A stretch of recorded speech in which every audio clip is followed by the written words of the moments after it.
What is up? No, andito pa tayo somewhere sa vicinity ng Maramag. San Miguel Maramag pa tayo ito, no? Patungo pa tayo sa sentro Maramag. Oh, literal na umulan dito, guys. Literal na umulan dito. At saka nafe-feel ko talaga na, uy, what the fuck, man?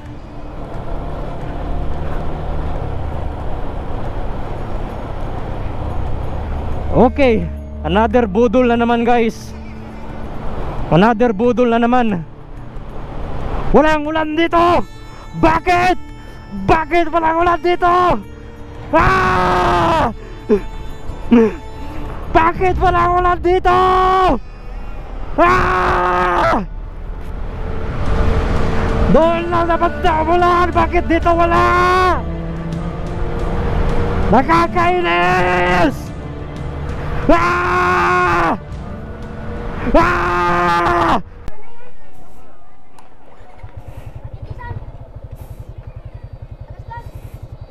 Wala ra.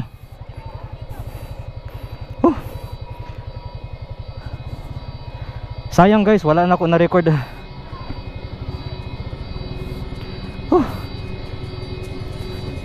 Damn it.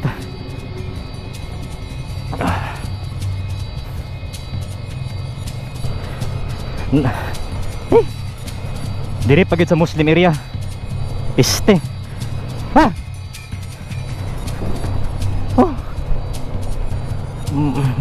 Buti hindi ako nasimplang, guys. May flying tawag dito, flying duck.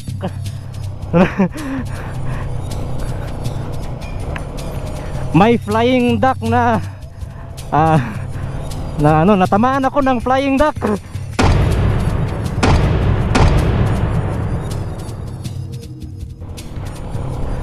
At saka dito ako natamaan sa left side ng aking motor. Buti na lang is na-save kong sarili ko, pati motor. Buti na lang hindi ako nasimplang.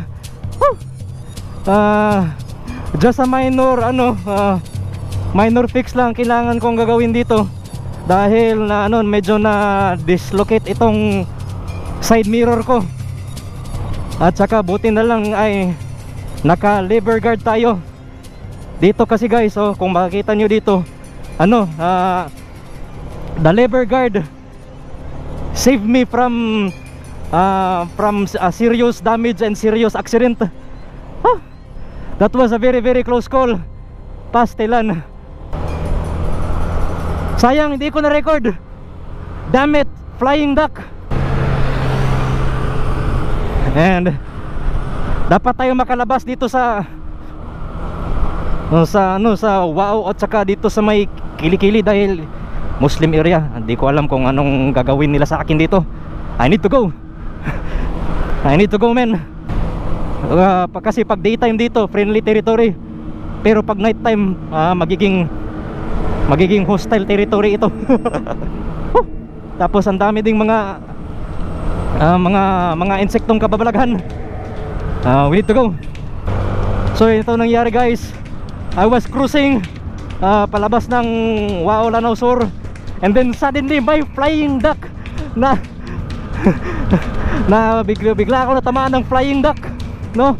Hindi aso, hindi pusa, okay. At saka hindi tao, hindi bata, kundi literal na flying duck. Flying duck, lumilipad na pato, potsa. At saka pagkatama niya dito sa left side ng motor ko, gumiwi ang motor ko. Buti na lang hindi ako nag-panic brake. I try to save the bike, but nag self-correct po itong motor natin sa kanyang handlebar. So hindi ako nag-fight sa manubila dito. Saka parang nagganyan-ganyan siya, nagganyan-ganyan. Hindi ako nag-brake. At saka hindi din ako nag-pull sa aking clutch. Just trying to save myself from oblivion. Unsa man eh? What kind of shit are you? I need to get out, man. Babalitaan ko na lang kayo. pagdating natin sa ating safe zone somewhere sa Bay Bukidnon. Okay, guys, andito tayo no, somewhere sa may vicinity ng Pangantukan, Bukidnon. First time natin mag night ride dito sa bandang parte ng Bukidnon. And then along the way may nakikita tayong mga mga Black Ninja. Same din sa doon sa Lanao Norte. So dito guys, na walang ilaw talaga. Literally na walang ilaw. And then unlike sa Claveria no, na kabisado na talaga natin, dito literally hindi talaga. So maximum concentration ang kailangan natin dito. Maximum concentration. Parang chis lang, matihan. Agoy. Wa koy hanaw aning lugar. Hasta ngit-ngita. Bakit bang dilim? Bakit naabutan tayo ng dilim dito? Ay nako. Ito po yung packing dog. Another hazard unlock, guys, no? Maliban sa aso, maliban sa mga tao na mga walang ilaw, maiitim ang kanilang sinusuot, at saka maliban din sa mga sasakyan, mga sikad, mga motor na mga walang ilaw, new fear unlock, the flying duck. At saka yung special skill niya is heat seeking attack. Literal na lilipad talaga patungo sa inyo, no? Yung the literal flying duck. At saka mayroong high beamers, Kamehameha wave. Pag may bumubuntot sa atin, let us disappear. The problem is hindi natin kabisado tong lugar na ito, so we cannot disappear like we used to. And then maximum concentration. Safety is number one priority. Ang importante, makaabot tayo ng malay-balay at one piece sa ating sarili, one piece sa ating motor. At saka pagdating natin doon, siguro bukas ng umaga na ako mag-damage assessment no, sa aking motor, kung bakit natamaan tayo ng flying duck. Buti na lang hindi tayo natumba. Literal na madilim talaga dito. And then magpalong sa din tag GoPro. Why you signal me, man? I know, you're a pro driver. Bakit ka nag-signal? I need to overtake, man. Kaso I'm very blind on this corner. Hindi natin memorize tong daan na ito. Okay, clear.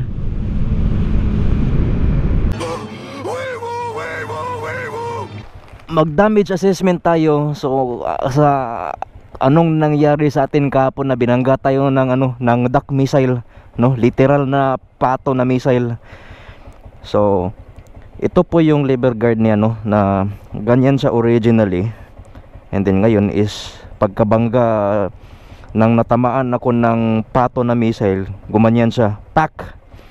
Kung wala sana itong lever guard na ito, matatamaan talaga itong clutch lever ko at mababali, at saka matatamaan din ang kamay ko, pati ang manubela ko maapektuhan. Baka aabot sa punto na mabalian pa ako ng manubela. Buti na lang ito ang natamaan.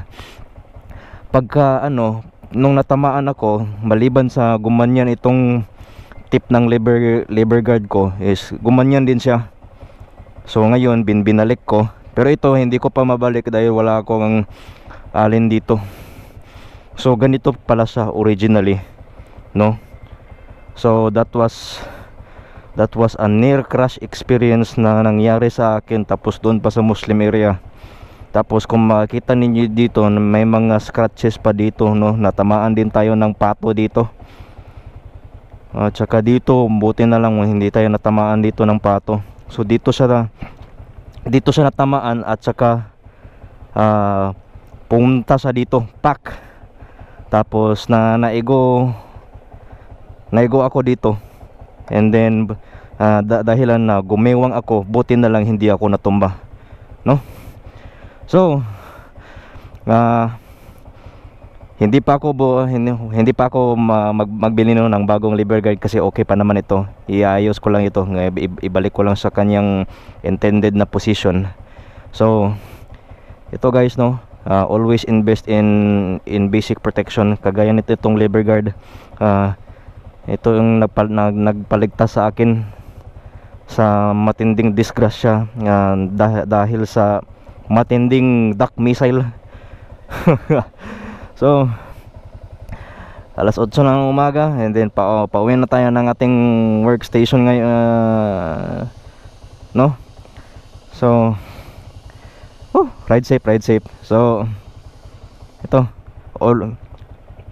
you must buy this. Kahit itong mumurahin lang na Rizoma lever guard, malaking tulong na para maiwasan ang damage sa inyong sarili at saka dito sa ating lever guard.